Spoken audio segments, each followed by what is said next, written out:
Tem dia que o jornalista passa fome, né?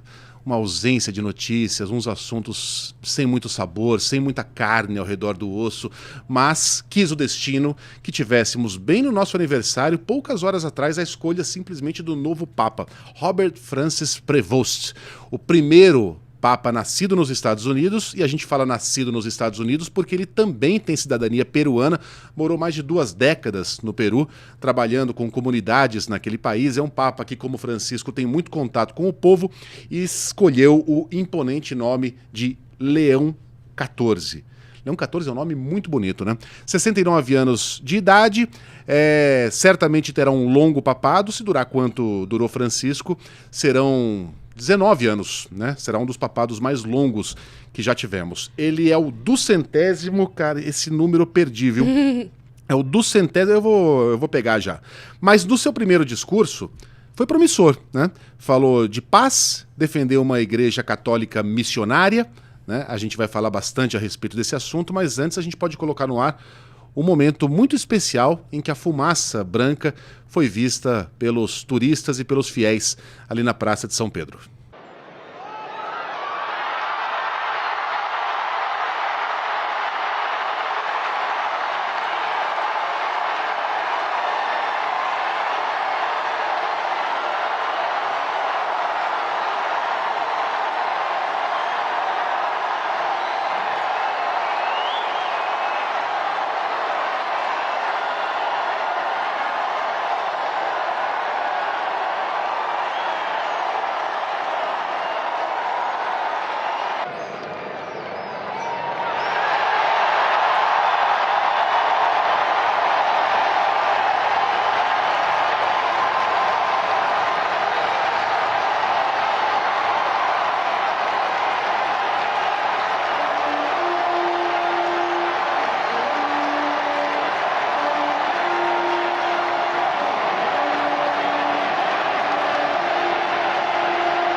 La pace sia con tutti voi.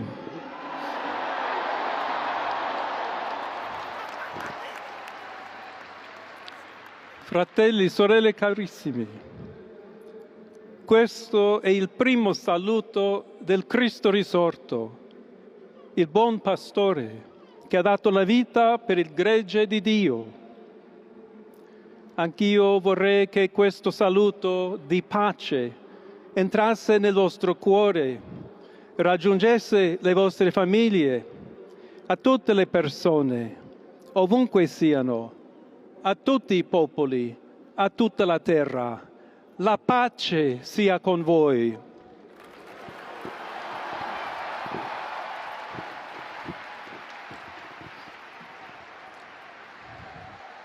Questa è la pace di Cristo risorto. Una pace disarmata e una pace disarmante, umile e perseverante. Proviene da Dio, Dio che ci ama a tutti incondizionalmente.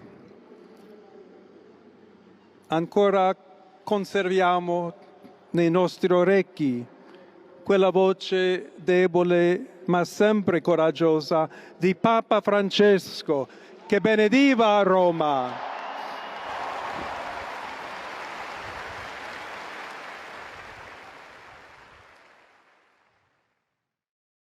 Olha, de certa maneira é um Papa latino-americano, é o segundo latino-americano, primeiro porque ele tem de fato a cidadania peruana, segundo porque ele tem uma ligação muito forte com o continente, conhece muito o continente e falou espanhol durante determinado momento, interrompeu ali o italiano para falar em espanhol diretamente, né, aos seus missionários.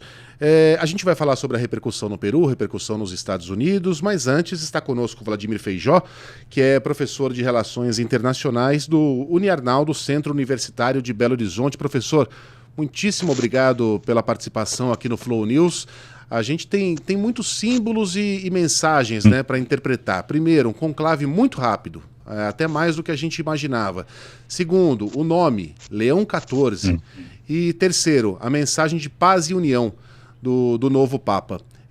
O que o senhor conseguiu depreender até agora dessas últimas horas em que habemos Papa? Megali, é uma satisfação poder contribuir com vocês. Eu acredito que um conclave rápido demonstra a preocupação do Colégio Cardinalício de mandar a mensagem de unidade da Igreja. Os diferentes grupos não teriam maioria para formar o seu próprio Papa, mas suficiente para bloquear eventuais nomes que não representassem essa unidade. Conectado ao nome Leão, os Papas e Leões estiveram marcados em momentos muito importantes da Igreja. O primeiro Leão no momento da invasão de Átila Uno, o segundo Papa no fim do Império Romano do Ocidente, que coroou o Carlos Magno, o Leão X no período da Reforma Protestante e o Leão XIII no momento aí de antecipação da Primeira Guerra Mundial, exatamente esses embates ideológicos do papel do Estado e da Igreja diante as transformações culturais. Portanto, ele deve ter escolhido esse nome de força para demonstrar a convicção de que está preparado, e a Igreja preparada para os momentos de turbulação. E isso pode representar, dentre outras coisas, essa divisão interna, alguns que pretendem e insistem, na verdade, de que o Concílio do Vaticano II em diante é uma heresia e que, portanto, desde então o papado está vácuo e portanto, ele, Leão XIV, nada mais é do que uma continuidade dessa contínua transformação da Igreja. Afinal, não só no discurso dele, mas o simbolismo dele como pessoa escolhida representa essa união do velho com o novo mundo, o norte global com o sul global, mas também aquele que está atento aos dogmas da Igreja. Ele é uma pessoa extremamente estudioso, realmente especialista no código canônico, mas que abandonou esse trabalho agostiniano de estudo para ir nos locais em que a Igreja mais precisava.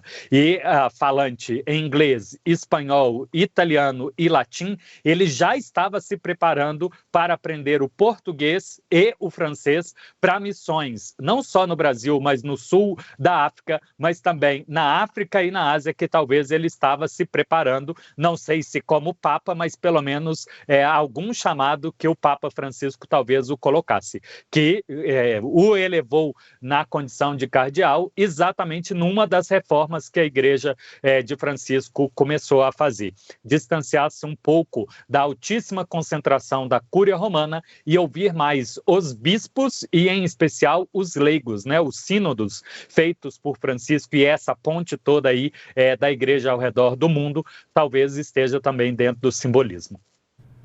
Eu queria fazer uma pergunta também, eu queria um pouco da sua análise sobre ele ser americano, né? Qual que é o recado aí que os cardeais estão querendo passar? Porque se falava muito de uma pressão para que o próximo Papa fosse italiano, que fosse europeu, e agora tem então esse americano, embora ele tenha aí a dupla cidadania latina. Então eu queria a sua análise sobre esse fato dele ser americano, uma possível relação também com o presidente Donald Trump.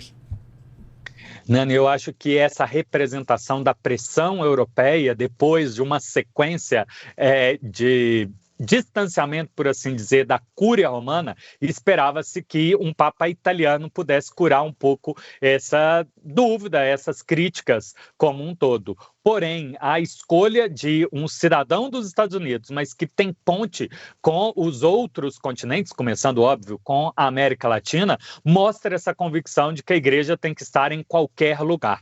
Quando ele depois, no seu discurso, retoma o ensinamento de Cristo, pedindo a união entre os povos e em favor da paz, a fraternidade, ele demonstra mais uma vez que é uma Igreja contemporânea de todos os continentes e que, apesar de existir uma espécie de vontade de retorno para o continente europeu, onde a Igreja construiu boa parte dos seus milênios, a Igreja está ciente também que ela nasceu no Oriente e depois se expandiu para outros continentes. Esse talvez seja o primeiro, efetivamente, Papa das Américas, da América do Norte e da América do Sul, junto, diferente de Francisco, que era um Papa argentino.